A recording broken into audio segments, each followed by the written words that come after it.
Hemos invitado a un distinguido abogado linarense. ¿Qué tal, Héctor Hernández? Gusto de saludarte. No, el gusto es mío. Gracias por la invitación, nuevamente para poder dirigirme a la comunidad linarense y en estas circunstancias tan particulares y tristes, además, que nos convocan hoy.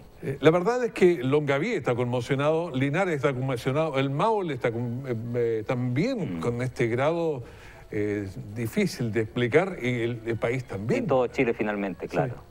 Sí, es una situación muy triste. Déjame primero darle mis condolencias a la familia del pequeño Emilio Jara. Esto es terrible lo que ha sucedido y es una seguidilla de hechos que han ido ocurriendo respecto de niños que hemos ido lamentando, partiendo del caso Tomasito, quizás que es el caso más mediático, pero hay muchos otros que viven esta tragedia, digamos, de perder un hijo, un ser querido. Y fue muy grande lo de Tomasito porque pasaba el tiempo y no se encontraba ninguna pista, no se encontraba en el cuerpo, entonces era muy difícil, o sea, los tenía todos en ascuas. Así es. Y bueno, ahí es donde uno espera, digamos, que el sistema funcione, el sistema procesal penal chileno funcione, las policías funcionen para que esa tranquilidad que todos requerimos como sociedad, digamos, de vivir en un estado, digamos, donde se nos respeta, se nos cuida, finalmente se cumpla, digamos, y es un poco la función que hoy día, digamos, los que entendemos un poco del derecho y cómo funciona esto debemos cumplir, digamos, también.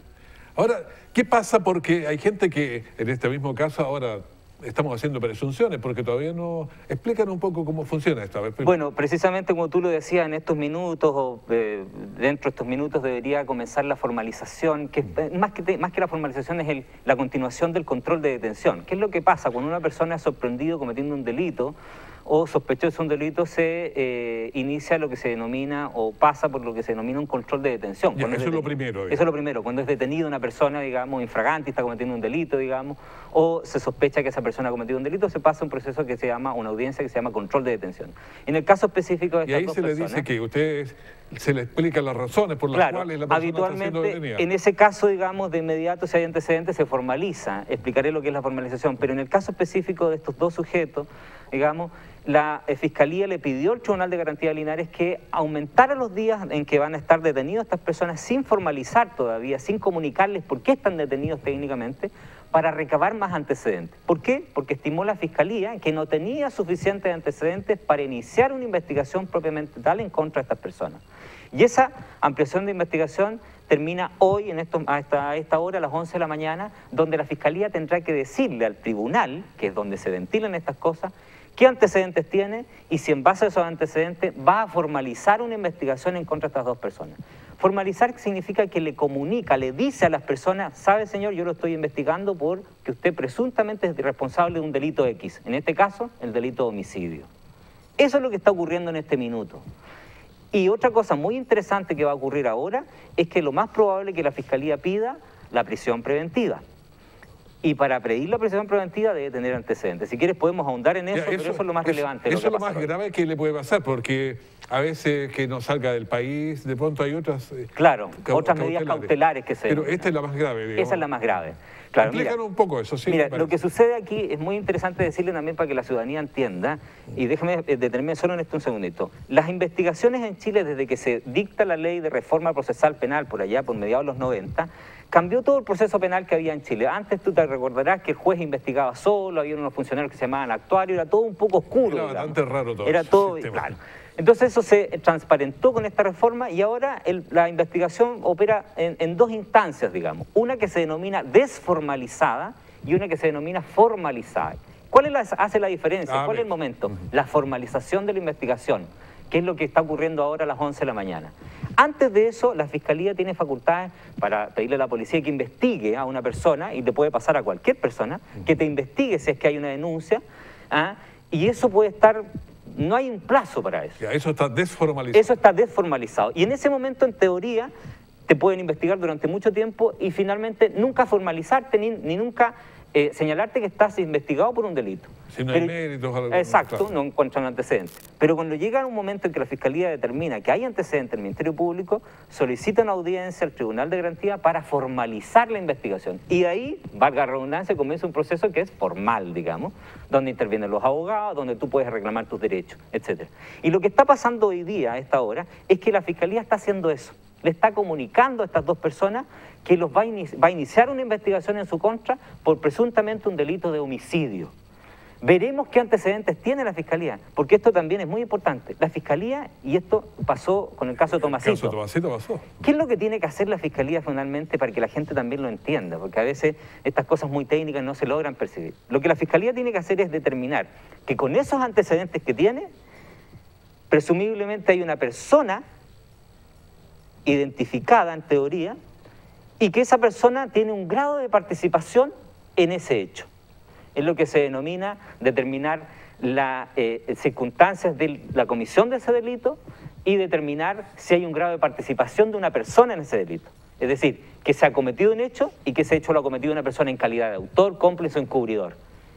Y esos antecedentes que ha recabado la Fiscalía y que ha tenido el tiempo para hacerlo, le van a permitir a la Fiscalía decirle al juez, mire, esto es lo que yo tengo. Con estos antecedentes voy a formalizar a esta persona y además voy a pedir una medida precautoria.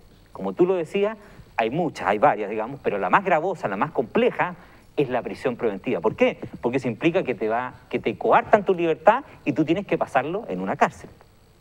Eso es lo más gravoso de esta situación, digamos. Ahora, yo creo que durante todo este tiempo en el país, por lo menos, se han perdido muchos niños, han asesinado muchos niños. Y lo otro es que varias de estas personas ya tenían casos previos, como este ahora también, si Sí, se da. interesante lo que tú dices, sí. Entonces, creo que está pasando muy garantista el sistema. ¿Por qué pasa? Mira, recordemos que lo hemos dicho en otras ocasiones, en Chile opera un principio fundamental, que es el principio de la inocencia. Sí. Se discutió mucho durante muchos años y se peleó para que ese principio operara en Chile, de acuerdo a los principios internacionales, tratados internacionales, y es que a todas las personas se nos considera inocente mientras una sentencia de un tribunal competente, legalmente establecido, no diga lo contrario. Tú eres inocente, yo soy inocente, no se nos puede acusar, digamos, al voleo, a priori, como ocurre mucho con estas funas de internet o de Facebook, donde a alguien se le acusa por un hecho y nunca se ha investigado y se condena públicamente. Por eso existe este principio que se llama principio de inocencia.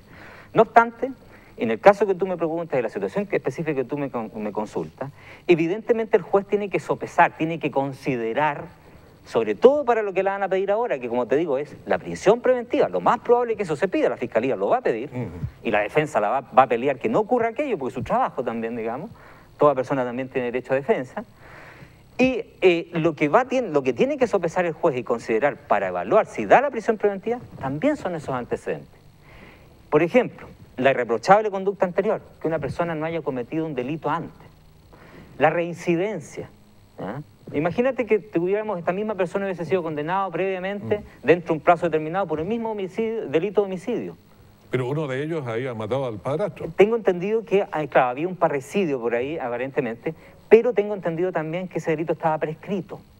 Y esto es importante que la ciudadanía lo sepa. Eso hay que explicarlo. ¿Qué pasa? ¿Qué pasa ahí? Los delitos también prescriben, es decir, pierde la efectividad de la persecución que se puede ejercer respecto de ellos cuando pasa mucho tiempo. 6 años, etcétera. Hay distintos, 6 meses, hay distintos plazos de prescripción, digamos, dependiendo desde si es una multa, hasta es un crimen, un simple delito, etcétera. Ahí hay plazos distintos. Entonces, en ciertos casos, los delitos prescriben. Era menor de edad, creo, en este caso también. Además, hay otras circunstancias, ¿viste? Tú me estás diciendo hay varias otras circunstancias. Entonces, eso tiene que considerar los jueces. Puede ser que haya cometido un delito, pero el fiscal no va a poder utilizarlo porque está prescrito el delito. O sea, una vez, si yo maté a alguien hace 10 años y ya está prescrito, ¿no pueden usarlo en contra? No podrían usarlo en tu contra. Está prescrito. Claro, y aunque haya matado a 5, o sea, si todo está prescrito, claro, ya no se puede. Pero, eso no quiere decir que el juez no lo pueda considerar en el criterio que va a aplicar para aplicar la medida, valga la redundancia. ¿Qué quiere decir? Lo más probable es que no lo pueda utilizar para agravar la pena, es decir, para aplicarle más condenas, pero sí puede ser que lo utilice para otra cosa. ¿Para qué? La prisión preventiva se determina o se concede cuando hay riesgos. ¿Qué riesgo? Riesgo para las víctimas, riesgo para la investigación o porque se puede fugar, etc. Hay distintos tipos de riesgos, digamos, que están en juego cuando se determina que la persona cumpla o viva ese proceso de investigación, digamos, en libertad o detenido. Y en este caso, por supuesto que el juez tiene suficiente criterio para determinar, si esta persona a lo mejor fue condenada por un delito, a lo mejor él puede estimar que será peligroso para la sociedad mantenerlo libre durante dure la investigación. Pero eso dependerá del criterio que tenga el juez y que aplique el juez, y cómo lo explique el fiscal y cómo lo defienda el defensor. Ahora, yo pienso que la ciudadanía, en este caso la de Longaví, la de Linares, se sienten pero molestos, o sea, quieren penas ejemplares, en fin, quieren un montón de cosas, pero la ley dice no en varias de ellas. Por supuesto. Incluso que se quede callado en la famosa frase... Guardar silencio. Guardar silencio. Tiene todo el derecho. Mire, yo he hecho, muchas veces uno ha estado, digamos, defendiendo, y por supuesto que este es un principio fundamental que, vuelvo a insistir, el principio de la inocencia, pero por supuesto, así como la ciudadanía longaviana, me siento igual de indignado cuando muere un niño, porque es un menor, un pequeño angelito que no tiene ninguna responsabilidad ni culpa. Aquí los responsables son otros, en distintos grados, digamos. Pero es muy interesante lo que tú dices, porque finalmente las penas y las condenas van a depender de muchos factores. No depende solo de que una persona confiese, por ejemplo, porque leí por ahí también que el menor había confesado aparentemente, no lo sé, estoy señalando lo que dice la prensa. No depende incluso de eso, fíjate, porque deben determinarse otras situaciones, el grado de comisión del delito, el hecho en sí mismo, cómo se perpetuó el delito, etcétera. Pueden ocurrir varias cosas que incluso hagan que una simple confesión no sirva. Claro, lo que pasa, a ver, si hay un accidente o un crimen en Curicó, a las 11 de la mañana con 15 minutos, y yo digo, yo fui, pero me dice, sí, pero señor, usted estaba ahí en Linares, 100 kilómetros, a 150 o sea, hay kilómetros. constancia, entonces, aunque yo confiese eso, me van a decir, por supuesto, está loco, o algo, está cubriendo a otro. Por eso te digo que hay distintas cosas que se van determinando. Y para finalmente fijar la pena y determinar 5 años, 10 años, 15 años, presidio perpetuo simple, presidio perpetuo calificado, a lo que podría exponerse en teoría en este delito, que es un homicidio, digamos, no sabemos si será homicidio simple o calificado, es decir, si se le van a aplicar agravantes respecto de cómo cometió el delito, si fue con alevosía, con ensañamiento. Habrá que ver eso, la Fiscalía tendrá que determinar eso. Premeditación. Eso hará subir o bajar la pena. Partiremos en 5 años, estaremos en 10, nos iremos a 15, llegaremos hasta 20 o a 40, dependiendo si es calificado el delito o no es calificado. Entonces, si es un delito de presidio perpetuo o no. Es decir, todo eso depende, esa escala que a veces la gente se enreda, uno mismo se enreda, depende de las circunstancias en que se cometieron el hecho, pero también depende de las circunstancias personales que tenga esa persona que está siendo acusada. Si tiene irreprochable conducta exterior, si colabora con el esclarecimiento de los hechos, etcétera, etcétera. Hay muchas otras atenuantes y agravantes que se van aplicando en una especie de matemática que se va dando dentro de los procesos. Yo escuchaba a la mamá, parece que era en la mañana, que dice que se lo vio hace 4 o 5 días y que le preguntó algo y que miró a ella, pero se fijó, le llamó la atención a las dos, a la hija, que miró mucho al niño. O sea, son cuestiones tan... Claro. Son percepciones, ¿no? Son esas percepciones que, por supuesto, van saliendo también en la investigación, que es la función que cumplen el Ministerio Público dirigiendo las policías, carabineros, investigaciones, que, como decíamos al principio de la entrevista, ¿cierto?, la ciudadanía también espera que cumplan y hagan su trabajo de la mejor manera, la manera más científica, más profesional, y que estoy seguro que tratarán de hacer aquello también por el bien de la ciudadanía, la tranquilidad y la democracia, finalmente, que está fundado en aquello, digamos. El Estado de Derecho se asienta, digamos, en que las resoluciones se cumplan y que se haga justicia cuando tiene que hacerse justicia. Claro, hay muchos cuestionamientos de la comunidad sobre el tema de por qué hay gente que tiene 40, 50, 60 veces detenido, vuelve la puerta giratoria, en fin. El sistema es muy garantista. ¿Será que estábamos en dictadura, donde no se respetaba y nos fuimos con todo y nos fuimos para el otro lado en el péndulo? No sé, ¿qué sensaciones tú que estás ahí? Mira, por supuesto que esa sensación es cierta, digamos, esa percepción es real. La gente tiene esa percepción de que efectivamente durante un periodo de nuestra historia aparentemente había un mayor cumplimiento cuando se trataba de delito común, digamos, seamos súper responsables, delito común, que no son los delitos políticos ni nada por el estilo, delito común. Versus lo que pasa hoy en día cuando uno ve aparentemente esta puerta giratoria que entran y salen, entra y sale. Por supuesto que sí, se le han hecho críticas al proceso penal chileno desde que este fue aprobado, promulgado y comenzó en rigor, de ser garantista, de entregarle una protección, digamos, no sé si mayor, pero muy evidente a los derechos también de las personas que son condenadas y consideradas como formalizados, imputados y finalmente rematados, digamos. Tiene abogado gratis, tiene varias cosas que le permite el sistema, que no tiene la víctima. Recién hoy, digamos, a propósito de un proyecto el año pasado, se está planteando la defensoría de la víctima, porque digamos las cosas también como son. La Fiscalía está normalmente sobrecargada de trabajo. Habitualmente están sobrecargados de trabajo y una gran cantidad de delitos que son menores, entre comillas, respecto a los delitos relevantes, como este, por ejemplo, homicidios, parricidios, violación, femicidio, que son delitos importantes, pero hay cientos de otros delitos que afectan directamente al ciudadano, pero que son de poca investigación porque hay poca capacidad de hacerlo, por ejemplo, el robo a la radio, la billetera, el teléfono, que son la gran mayoría, ¿ya? Pero cuando ocurre aquello, lo que ha ido sucediendo a lo largo del proceso, el desarrollo de este proceso, es que efectivamente a la víctima no se le protegía, porque vuelvo a insistir, la Fiscalía sobrecargada, en teoría a la Fiscalía le corresponde representar los derechos de la víctima, pero la víctima quedaba un poco en el aire, nadie la representaba formalmente y evidentemente se generaba esta sensación de que el imputado, entre comillas, el delincuente, tenía mayor defensa y protección que la propia víctima. ¿Pero es sensación o era realidad eso? Mira, hay un grado de realidad en aquello, porque vuelvo a insistir, la Fiscalía siempre está sobrecargada. Fueron ideados con una cantidad de carga de causa para tramitar al año, pero tienen 3, 4 veces más que esa cantidad. Entonces, muchas veces, por mucho que quisiera el fiscal o la fiscal hacer ese trabajo, no alcanza, no le da la capacidad. Hay una cuestión humana, digamos, pues son muchas las causas. Entonces, no alcanza a darle esa cobertura que requiere la víctima. Por mucho que se hayan creado unidades de apoyo psicológico, asistentes sociales, etcétera, etcétera, es muy complejo. Por eso es buena, me parece buena la idea de crear una defensoría de la víctima que efectivamente le dé cobertura y haga efectivo el derecho que tiene la víctima para, por ejemplo, oponerse a un archivo provisional, etcétera, etcétera, las alternativas que ocurren, aunque muchas veces no tiene mucho que hacer, pero por último decir algo. ¿No? Ahora, en esto, bueno, vamos a tener constituyentes de aquí a poco. Algunos son otra interesante discusión. Partidarios de hacer todo el sistema procesal de nuevo porque no sirvió para nada, otros reformarlos. Ahora, no sé qué va a pasar con todo esto, depende mucho de las elecciones. Así es. Mira, yo creo que ahí en este proceso, en este sistema, podemos hacer cambios. Yo creo que podemos mejorar muchos aspectos.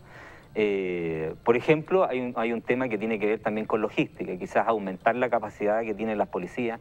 Eso es una discusión muy interesante. ¿Cómo la policía la podemos mejorar? Yo creo, evidentemente, vuelvo a insistir, las policías, junto con este sistema procesal, son fundamentales para el mantenimiento de la democracia y el Estado de Derecho. Sí, pero hay una cosa, el policía, si detiene 40 veces a una persona y llega y lo suelta el otro día, o sea, desmotiva a cualquiera. A cualquiera, por supuesto. Y ahí podemos entrar a hacer modificaciones, quizás ser más rigurosos con la prisión preventiva, ser más rigurosos en la aplicación de las atenuantes, de las agravantes. Hay muchos aspectos que se pueden mejorar dentro del sistema, pero también tiene que ver con investigación, capacidad de hacer investigaciones. Habitualmente muchos de los casos que tú mencionas salen mal y se da la impresión que se genera esta puerta giratoria porque la investigación fue declarada ilegal, porque las pruebas fueron declaradas viciadas. ¿Me entiendes? Porque finalmente no se logró recabar mucha información, la información adecuada, no se logró hacer la investigación que tenía que hacerse, entonces finalmente da la impresión que solo porque el juez no lo quiere detener, sale. No, hay otros problemas entre medio. No, yo entiendo que una persona primera vez lo toma, irreprochable conducta anterior, sale perfecto, pero si después te vuelven a detener por lo mismo en 5 días, después tercera vez y a la 10ª vez uno dice, oye, ya corte el lapo. Es que ahí insisto, digamos, las modificaciones que podemos hacer, porque muchos de esos delitos, si tú te fijas bien, esos delitos que da la impresión que están en puerta giratoria y tú vas a ver qué delitos son literalmente delitos que denominábamos habitualmente de bagatela. ¿Cuáles son esos? El robo de una camisa, el robo de cosas pequeñas, entiéndeme. Claro. El típico, digamos, carterista, el mechero de supermercado. Es que se acostumbra, no me acuerdo en cuánto está ahora, pero el tipo va y se roba 10.000 pesos, entonces... Son 100 delitos que en total haces tú 100.000 pesos. Claro. ¿Entienden? O sea, muy pequeño. Entonces, claro, da la impresión que esa persona entra, sale y no hay justicia. Finalmente ese tipo de delitos tiene condenas tan bajas, digamos, incluso algunas hasta de multa, que da la impresión de que ahí no hay justicia. Por cierto, ahí podemos trabajar.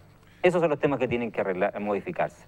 Este tema de la Constitución, porque muchas cosas A ver, a mí me toca entrevistar mucha gente, entrevisto a jueces, a fiscales, y todos dicen, a ver, entrevisto a carabineros, a detectives, dicen, nosotros hacemos nuestra pega. El otro dice allá, pero es que yo no puedo juzgar otra cosa porque la ley me obliga a esto. Claro. Entonces al final es tan larga que todo el mundo se culpa. Mira, y esas culpas son compartidas habitualmente. Incluso uno mismo como ciudadano también tiene su responsabilidad. Finalmente nosotros elegimos lo que tenemos y lo que nos gobierna en todos los ámbitos. Nosotros, claro. En todos los ámbitos. Por lo tanto, también tenemos un grado de responsabilidad. Pero vuelvo a insistir, yo creo que hay que perfeccionar aquellos aspectos que están evidentemente al debe. Por ejemplo, creo que hay que intervenir fuertemente las policías en general, no para destruirlas, todo lo contrario, para fortalecerlas y perfeccionarlas. Por ejemplo, en el sentido carabinero, déjame solo mencionarte, yo te voy a contar una cosa, en los países desarrollados no existe la diferencia entre oficiales y suboficiales, habitualmente no existe. En Australia, por ejemplo, que siempre miramos, Nueva Zelanda, esos países no existen. A carabineros hay que volver a redignificarlos. Porque ahora tenemos, claro, oficiales y eso en general no ocurre en los países desarrollados. El que entra a policía puede llegar a ser comisionado, general, lo que sea, solamente por mérito. Y eso lo podemos aplicar en distintos ámbitos, ¿eh? No solo en policía, en el servicio público, en el trabajo, en todas partes. Si uno tiene que ganarse las cosas por su competencia en lo que hace, no necesariamente por el lugar en que nació o por si entró por más dinero a una escuela u otra. Es capacidad. Y en el caso de policía, carabineros, creo yo, y es lo que he leído, lo que he podido entender de cómo funcionan los países desarrollados y que ha permitido redignificar a las policías en esos países, porque un país, tú le dices algo a un país, un policía te dice algo en Australia, en Estados Unidos, y olvídate, es de un respeto, es ley. Sí. ¿Y por qué se da eso? Porque el policía se lo ganó. ¿Y por qué se lo ganó? Porque él se siente empoderado del cargo haciendo cumplir la ley. Haciendo cumplir la ley, no transgrediéndola. No violando la ley, que también ocurre, y en nuestros países latinoamericanos suele pasar eso. Por lo tanto, tenemos que volver a redignificar carabineros, haciéndole sentir al carabinero que él es digno de lo que cumple, porque es una función esencial de la democracia, vuelvo a insistir. No porque me interese un Estado policial, nada más alejado de mi percepción, digamos, me siento un demócrata, pero creo que debemos redignificarlo para precisamente cuidar la democracia y el Estado de Derecho. Bueno, estamos conversando con Héctor Hernández, abogado linarense, bueno, básicamente sobre el tema de Emilio Jara aquí en Longaví, pero vemos, de pronto estas decisiones tienen que ver con la Constitución, tienen que ver con... Está muy ramificada, no es que este es el hecho y así partimos. Por supuesto. Hay decisiones, o sea, todo el sistema procesal tiene que seguir.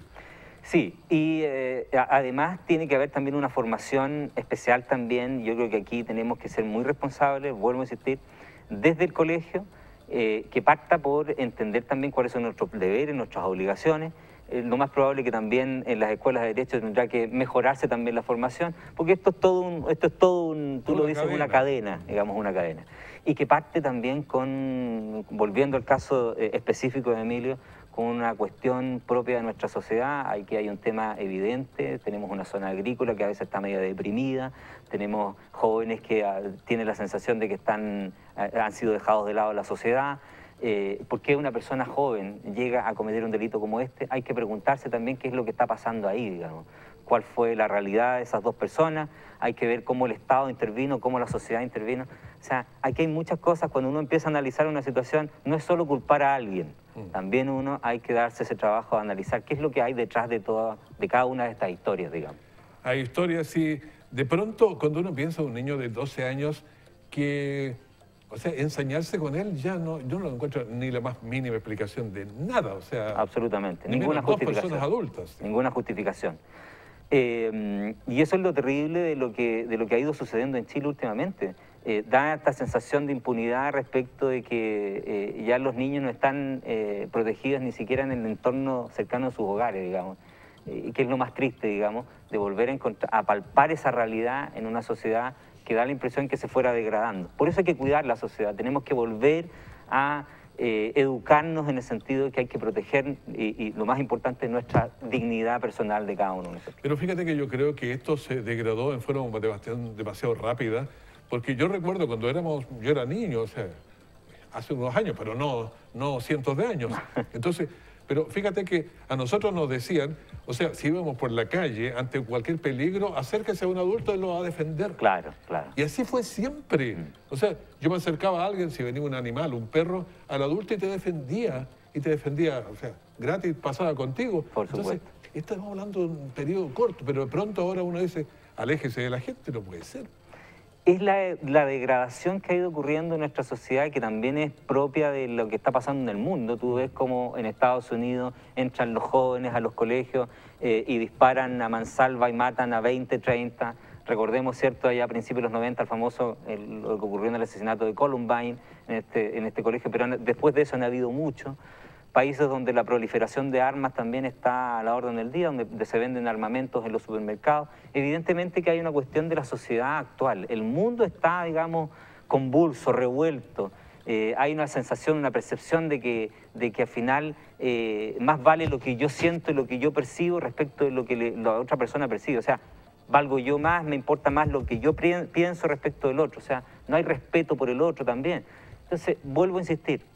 Es responsabilidad de nosotros los adultos volver a enseñarle a nuestros hijos, a los jóvenes, a estas nuevas generaciones, el respeto por el ser humano, el respeto por el otro. ¿Ah? Valorarnos, entendernos en nuestras diferencias y complejidades para poder volver a tener una sociedad más segura. ¿Ah? Pero también tienen que las instituciones que cumplen esa función de custodiarnos cuando esto no se da, estar en condiciones adecuadas. Porque si tenemos una patita de esta mesa débil, por supuesto que generamos situaciones terribles como lo que ha ocurrido hoy día, hace unos días en Longaví. Bueno, es una sensación que nos ha dejado a todos, la verdad es que con el alma en un hilo, enojados, presiones altas, estrés, porque pudo haberle pasado, o sea, le pasó a Emilio, pero pudo haberle pasado a cualquiera de nuestros niños, otro ese es el tema. Sí. Y da más, digamos, es mayor el enojo cuando uno piensa que en nuestros campos, digamos, en ciudades, en lugares rurales todavía, uno todavía se sentía muy seguro, digamos. Una ciudad de Longaví, ¿cuánto? Tiene 30, 32.000 habitantes, o sea, es poca gente, entonces, ¿por qué? Así es. Y es la reflexión que uno debe volver a hacerse, digamos, para, insisto, tratar de que las nuevas generaciones logren entender esto de la importancia del ser humano y el respeto que cada uno de nosotros merecemos. Bueno, te agradezco, Héctor Hernández, enormemente, abogado, por estar con nosotros, aclararnos un montón de cosas para poder pensar en forma más lógica también. Te lo agradezco a ti y vuelvo a reiterar mis condolencias a la familia de Emilio Jara y a la comunidad linarense e insisto con el llamado de que es responsabilidad nuestra, como adultos, finalmente, de educar a nuestros hijos, a las generaciones que vienen y nosotros mismos, comportarnos adecuadamente con las demás personas en ese sentido de humanidad que cada uno requiere. Muchísimas gracias. Gracias a ti.